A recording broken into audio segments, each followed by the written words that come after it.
Okay, this is Sunday, September 17th. Uh, and our lesson for today, Matthew 18, 21 to 35, is right after the lesson from last week. So we're kind of going to pick up where Jesus was talking about the importance of actually addressing the conflicts that arise between us within the community. And so for this week, Peter comes to him and he says, "Well, Lord, so if someone sins against me, how many times should I forgive him? I mean, like as many as seven?" And Jesus says, "No, not seven, 70 times seven, or 77 times, depending upon which translation you're reading. In any case, it's a bunch." And then Jesus goes on to tell the story about a king or lord who has a servant or slave who is indebted to him, actually, in this case, monetarily indebted to him, can't pay it, so he's going to sell the guy and his wife and his kids. And he pleads with him, "Oh, please, Lord, don't do that." And the Lord, the king, whoever, forgives the debt completely. And then this guy, having been completely forgiven of a huge an amount that could not possibly be paid in his lifetime, goes out and starts messing with somebody who owes him a little bit, and ends up getting him thrown in prison for that. And so the king finds out about it and says, "You wretch, you know," and sends him to prison. The moral of the story being, because we have been forgiven so much, we should forgive each other. Okay, well, this morning a friend of mine, Cindy Bum, was preaching at Pilgrim, and I'm glad I didn't record this morning, because I'm informed by what she was saying. Because one of the things she was talking about is the whole question of whether or not we're ready to forgive when someone has behaved in a way that was harmful to us, and we really haven't worked that through yet.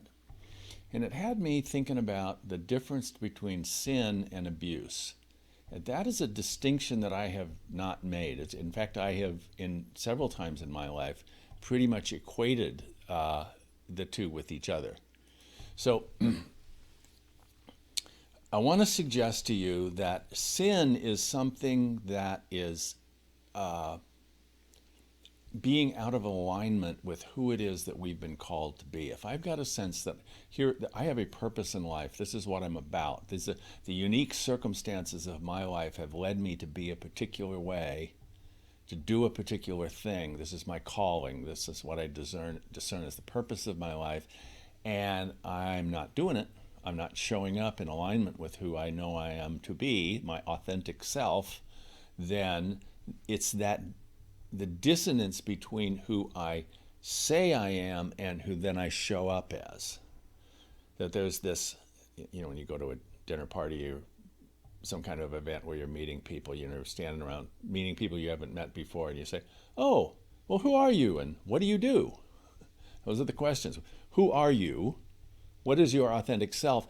And what is it that you actually do? And so the tension for all of us is the recognition that I am not actually in alignment with, my behavior does not match who I say I am or who I believe I am called to be. And so it's that discord between the two that is what we might consider to be sin.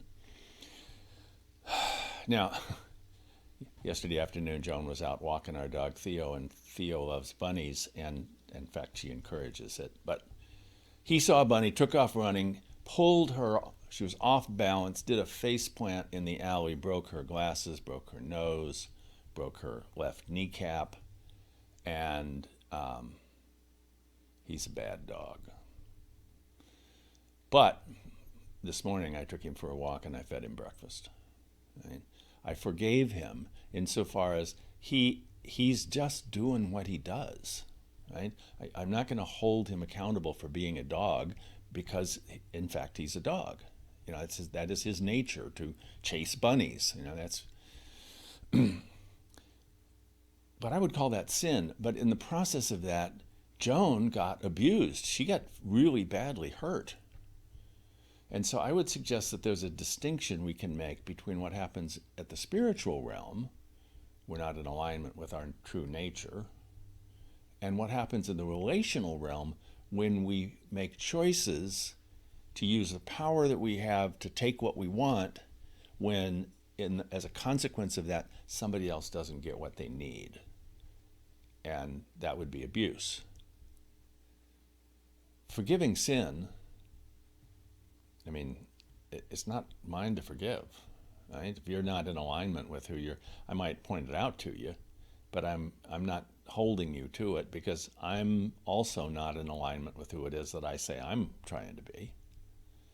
Abuse, however, if you're doing something that's harmful to me or harmful to someone else, or I'm doing something that's harmful to you, we need to call each other on that, because that's actually damaging our relationships with each other.